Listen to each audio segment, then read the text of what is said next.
Exercice 1. Donc, on a deux appareils qui émettent un même niveau sonore. Niveau sonore qui a pour symbole L et qui s'exprime en décibels. C'est une grandeur que vous connaissiez déjà, hein. C'est ainsi qu'on compare les bruits ou les sons pour le grand public. On vous demande ce qui va se passer si on place les deux appareils côte à côte. Quel sera alors le niveau sonore atteint par les deux bruits en même temps?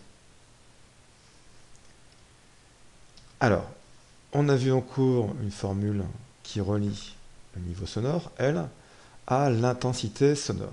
L'intensité sonore, c'est une puissance par mètre carré, dont les valeurs sont toujours exprimées avec une puissance de 10 négative.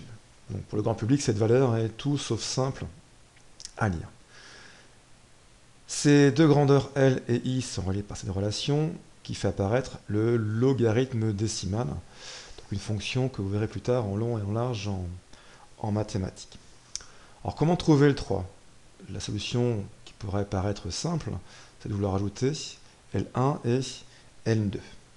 Mais comme j'ai dit en cours, on ne peut pas ajouter les niveaux sonores. Par contre, on peut ajouter les intensités sonores. C'est pour ça qu'on a L3 qui n'est pas égal à la somme de L1 plus L2, mais on a bien I3 qui vaut I1 plus I2. On sait aussi que comme L1 vaut L2, d'après cette formule, on aura aussi I1 qui vaut I2. Et comme I3 vaut I1 plus I2, I3 au final vaut bien 2 I1. Cela veut donc dire que si on veut calculer L3, il nous faut I3. Pour calculer I3, il nous faut I1. Et pour calculer I1, il faudra utiliser la valeur de L1. Alors comment y arriver? On sait que L1, c'est 10 log de I1 sur I0. Je transpose le 10 à gauche, donc j'ai bien L1 sur 10, qui est égal à log de I1 sur I0. Pour me débarrasser de la fonction log, je vais appliquer à gauche et à droite la fonction inverse de la fonction log, qui est la fonction 10 puissance. Donc si je l'applique à gauche, je vais avoir 10 puissance de L1 sur 10. Si je l'applique à droite, le 10 puissance et le log vont s'annuler. Il me reste I1 sur I0.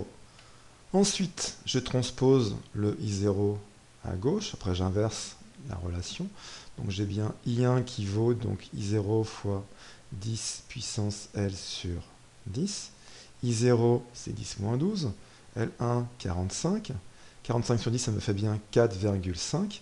Moins 12 plus 4,5, on tombe sur moins 7,5. Et lorsqu'on fait le calcul, on tombe sur une valeur de I1 qui vaut 3,2 fois 10 moins 8 watts par mètre carré. On peut donc maintenant calculer L3. L3, c'est bien 10 log de I3 sur I0. I3, c'est 2 fois I1. I1, c'est 3,2 fois 10 moins 8. Je remplace ensuite I0 par 10 moins 12. Et on retrouve une valeur de 48 décibels. Utilisons maintenant donc une méthode plus astucieuse. On sait que I3 vaut 2I1. Donc, comme tout à l'heure, L3 vaut 10 log de I3 sur I0. Et on remplace I3 par 2I1. On va maintenant utiliser une propriété de la fonction logarithme. Log de A fois B est égal à log de A plus log de B. On va choisir, nous, comme grandeur A, le 2, comme grandeur B, le I1 sur I0. Il vient alors, la relation L3 est égale à 10 log de 2, le 2 c'est la petite a, plus 10 log de I1 sur I0 qui représente ici le B. On se rappelle que 10 log de I1 sur I0, c'est tout simplement la valeur de L1. Du coup, on a maintenant L3 qui vaut 10 log de 2, plus L1. 10 log de 2, ça vaut 3. L1, d'après l'énoncé, c'est 45 décibels. Donc on arrive à un niveau sonore L3 qui vaut 48 décibels. Ça montre aussi, c'est assez classique comme type d'exercice, que si l'intensité sonore est multipliée par 2, le niveau sonore augmente de 3 décibels. Cette méthode astucieuse ne fonctionne que si on connaît un lien direct entre I1 et I2. C'est-à-dire que si on revient ici en supposant par exemple que I2 est égal à 4I1, là on aurait I3 à la fin qui vaudrait 5I1.